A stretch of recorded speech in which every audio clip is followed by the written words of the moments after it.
नमस्कार, फाइटर समाचार में आपका स्वागत है। पेश आज 21 जनवरी सुबह 6 बजे राजस्थान की खास खबरें। नितिन नबीन भाजपा के निर्विरोध 12वें राष्ट्रीय अध्यक्ष बन गए हैं। मंगलवार को भाजपा मुख्यालय में इसका ऐलान किया गया। इस मौके पर पीएम मोदी ने उनका माला पहनाकर स्वागत किया। मोदी ने कहा, भाजपा ऐसी पार्टी है जहां लोगों को लगता होगा कि मोदी जी इतनी छोटी उम्र में मुख्यमंत्री बन गए, हेड ऑफ द गवर्नमेंट बन गए।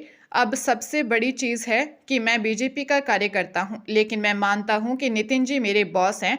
मैं कार्यकर्ता हूं, अब वे मेरे काम का आकलन करेंगे। इससे पहले नबीन दिल्ली में भगवान वाल्मीकि मंदिर, गुरुद्वारा बंगला साहिब और झंडेवाला मंदिर गए और माथा टेका। भाजपा मुख्यालय में सोमवार को अध्यक्ष पद के चुनाव हुए थे। किसी और उम्मीदवार का नामांकन न आने से नबीन निर्विरोध चुने गए। नितिन को 14 दिसंबर 2025 को पार्टी का कार्यकारी अध्यक्ष बनाया गया था। जीएसटी इंटेलिजेंस निदेशालय की जयपुर टीम ने जोधपुर के इवेंट और टेंट उद्योग पर अब तक की सबसे बड़ी कार्रवाई की है। एडिशनल डायरेक्टर की अगुवाई में टीमों ने शहर के 8 प्रमुख ठिकानों पर एक साथ दबिश दी। कार्रवाई का मुख्य केंद्र सिंघवी टेंट रहा। इसके अलावा बॉबी टेंट, लवली टेंट, राजन एम्पलीफायर और अमर केटरर्स सहित कई बड़ी फर्मों के ऑफिस, गोदाम और फार्म हाउस खंगाले जा रहे हैं।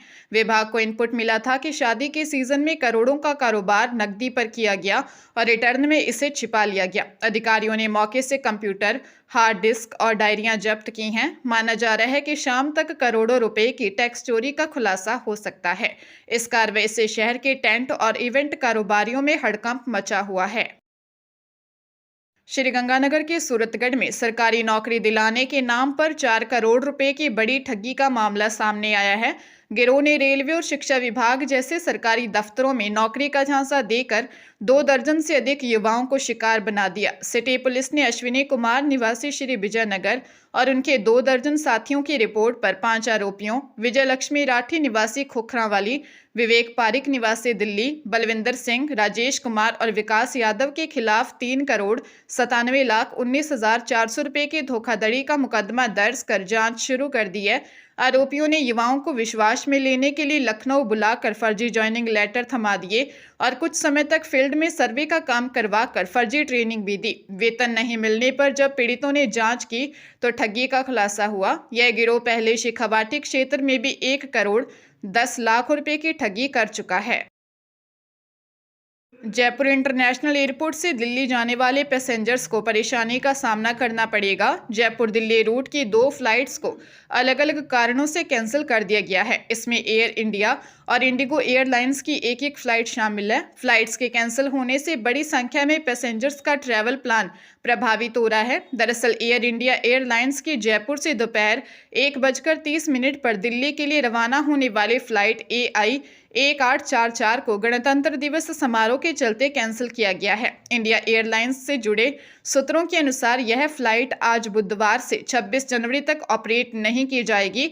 इस फ्लाइट को दिल्ली में गणतंत्र दिवस से जुड़े सुरक्षा और एयर ट्रैफिक प्रतिबंधों के कारण कैंसिल करने का फैसला लिया गया है। हरियाणा के सिरसा पुलिस ने एक हाई प्रोफाइल हनी ट्रैप गिरोह का पर्दाफाश करते हुए मुख्य सरगना सुमन और उसके साथियों के खिलाफ बड़ी कार्रवाई की है। गिरोह ने बिजली निगम के एक सेवानिवृत्त जेई को जाल में फंसाकर उनसे करीब 16,60,000 रुपये वसूल लिए। रिटायर्ड कर्मचारी को पूजा नामक महिला ने मिलने के बहाने बुलाया और आपत्तिजनक वीडियो बनाकर 20 लाख रुपए की मांग की। डर के मारे पीड़ित ने अपना प्लॉट बेचकर गिरोह को पैसे दिए। मुख्य सरगना सुमन निवासी भट्टू कला ने फेसबुक पर खुशी जैसी फर्जी आईडी बनाकर लोगों को फंसाने का नेटवर्क तैयार किया। पुलिस ने मामले में अब तक 8 आरोपियों को गिरफ्तार किया है, जिनमें पूजा रानी, दलबीर, शिव कुमार और अन्य शामिल हैं। पुलिस अब मुख्य आरोपी सुमन और सुरेश को प्रोडक्शन वारंट पर लेकर पूछताछ करेगी ताकि गिरोह के अन्य सदस्यों और वारदातों का खुलासा हो सके। पाली जिले में एक दर्दनाक हादसे में 2 युवकों की मौत हो गई। दोनों मेले में जा रहे थे। इस दौरान सड़क पर बिना लाइट जलाए खड़ा ट्रक रात के अंधेरे में उन्हें नजर नहीं आया, जिससे उनकी बाइक टकरा गई। हादसे में दोनों की मौके पर ही दर्दनाक मौत हो गई। घटना जैतपुर थाना क्षेत्र के उमकली गांव के पास हुई। मृतकों की पहचान राणा निवासी 22 साल के अशोक और भावरी निवासी 26 साल के श्रवण के रूप में हुई है। अशोक के 2 भाई और 3 बहनें हैं। पिता खेती करते हैं। अशोक साउंड सिस्टम का काम करता था और भजनों का शौक रखने वाला कलाकार भी था। उसकी शादी तय हो चुकी थी, लेकिन ओणा की रस्म बाकी थी। मृतक श्रवण के 2 भाई और 1 बहन है। उसकी शादी अप्रैल में हुई थी। शादी को अभी 1 साल भी पूरा नहीं हुआ था। श्रवण के पिता भी खेती करते हैं। हादसे के बाद पूरे इलाके में शोक की लहर है। झुंझुनू जिले की कोतवाली पुलिस और साइबर सेल ने ज्योतिष के नाम पर देश भर के लोगों से ठगी करने वाले एक शातिर साइबर गिरोह का पर्दाफाश करते हुए 4 आरोपियों 28 वर्षीय पंकज कुमावत और 30 वर्षीय सुरेंद्र सिंह राजपूत निवासी नागरपुरा, 23 वर्षीय आदित्य वाल्मीकि निवासी बाबा हरिराम कॉलोनी तथा 26 वर्षीय नवीन सैनी निवासी सूर्य विहार को गिरफ्तार किया है। ये सभी झुंझुनू जिले के अलग अलग क्षेत्रों के रहने वाले हैं। एएसपी देवेंद्र सिंह राजावत के अनुसार आरोपी फेसबुक, व्हाट्सएप और इंस्टाग्राम पर फर्जी ज्योतिषीय पेज बनाकर विज्ञापन चलाते थे। वे लोगों को मनोकामना पूर्ण करने और दुखों का निवारण करने का लालच देकर ऑनलाइन मोटी रकम वसूलते थे। पुलिस ने इनके पास से 7 स्मार्ट मोबाइल फोन और अन्य डिजिटल उपकरण बरामद किए हैं। इनसे पूछताछ में किसी बड़े अंतर्राज्यीय नेटवर्क का खुलासा हो सकता है। अमृतसर के एक होटल में अपनी एनआरआई पत्नी की हत्या करने वाले आरोपी पति मनदीप सिंह ढिल्लों को पंजाब पुलिस ने श्रीगंगानगर जिले से गिरफ्तार किया है। आरोपी वारदात के बाद अपनी पहचान छिपाकर श्रीगंगानगर में शरण लिए हुए था। आरोपी मनदीप और उसकी पत्नी प्रभजोत कौर करीब 8 दिन पहले ही ऑस्ट्रिया से भारत आए थे। मनदीप अपनी पत्नी को घुमाने के बहाने अमृतसर के एक होटल में ले गया, जहां उसने प्रभजोत की हत्या कर दी। वारदात के बाद वह शव को बेड के नीचे छिपाकर फरार हो गया और गिरफ्तारी से बचने के लिए श्रीगंगानगर आ गया। पूछताछ में सामने आया कि मनदीप अपनी पत्नी के चरित्र पर शक करता था, जिसके कारण ऑस्ट्रिया में भी उनके बीच अक्सर झगड़ा होता था। मृतका का 6 महीने का एक बेटा भी है। पुलिस अब इस बात की जांच कर रही है कि श्रीगंगानगर में उसे छिपने में किसने मदद की थी। श्रीगंगानगर के सादुलशहर क्षेत्र में गरीब महिलाओं को सरकारी योजना के नाम पर ठगने का एक बड़ा मामला सामने आया है। गांव तख्तजारा बावरी की महिलाओं ने 2 युवकों पर प्रधानमंत्री स्वयं सहायता समूह के तहत लोन दिलाने का झांसा देकर लाखों रुपए की धोखाधड़ी करने का आरोप लगाया है। आरोपी जोगेंद्र सिंह और राम सिंह ने गांव की अनपढ़ और भोली भाली महिलाओं से 50 से 60 हजार रुपए का सरकारी लोन दिलाने और उसे माफ करवाने का लालच दिया। आरोपियों ने महिलाओं से राशन कार्ड और वोटर आईडी जैसे दस्तावेज लिए और उनके नाम पर प्राइवेट फाइनेंस कंपनियों से लोन उठा लिया।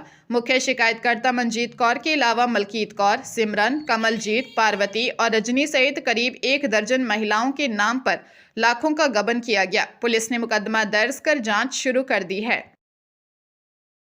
सीकर के खाटू श्यामजी थाना क्षेत्र में एक युवक से शादी के नाम पर 3,10,000 रुपए की ठगी हो गई। कैरपुरा निवासी शिवपाल ने कोर्ट इस्तगासे के जरिए रितिका, लक्ष्मी उर्फ उषा और उसकी सहेली शिवपाली के खिलाफ मुकदमा दर्ज करवाया है। पीड़ित के अनुसार बंगाल निवासी रितिका ने उसे यूपी की एक गरीब रिश्तेदार लक्ष्मी उर्फ उषा से शादी का झांसा दिया। इसके बदले शिवपाल ने 2 बार में 3,10,000 रुपए रितिका को दिए। जुलाई 2024 में एग्रीमेंट के बाद उषा शिवपाल के साथ रहने लगी। अक्टूबर 2025 में उषा ने अपनी सहेली शिवपाली को घर बुलाया। 2 अक्टूबर की रात को उषा ने खाने में नशीला पदार्थ मिला दिया, जिससे शिवपाल बेहोश हो गया। अगले सुबह होश आने पर शिवपाल ने देखा कि उषा और उसकी सहेली घर में रखे 2 लाख रुपए नकद और जेवरात लेकर फरार हो गई थी। पुलिस मामले की जांच कर रही है। टोंक जिले में हुए सड़क हादसे में 2 बहनों के इकलौते भाई की दर्दनाक मौत हो गई। हादसे में युवक सिर के बल गिरा, जिससे उसके सिर पर गहरी चोट लगी। राहगीरों ने गंभीर घायल युवक को हॉस्पिटल पहुंचाया, जहां उसकी मौत हो गई। मेहंदवास थाना पुलिस के अनुसार मेहंदवास निवासी 32 वर्षीय सोनू विजय वर्गीय रोजाना की तरह अपने गांव मेहंदवास से बाइक पर पुराना बस स्टैंड के समीप LIC कार्यालय के सामने एक निजी कंपनी में ड्यूटी के लिए जा रहा था। इस दौरान मेहंदवास के समीप ही पीछे से आ रही तेज रफ्तार बाइक ने सोनू की बाइक को टक्कर मार दी। इससे सोनू सिर के बल गिरा और गंभीर घायल हो गया। उसे राहगीरों की मदद से सआदत अस्पताल पहुंचाया, जहां उसने कुछ देर बाद ही दम तोड़ दिया। मृतक सोनू की फरवरी में ही शादी होनी थी। इसको लेकर तैयारियां चल रही थी। मृतक के पिता का देहांत हो चुका है और वह 2 बहनों में अकेला भाई था। पुलिस मामले की जांच कर रही है।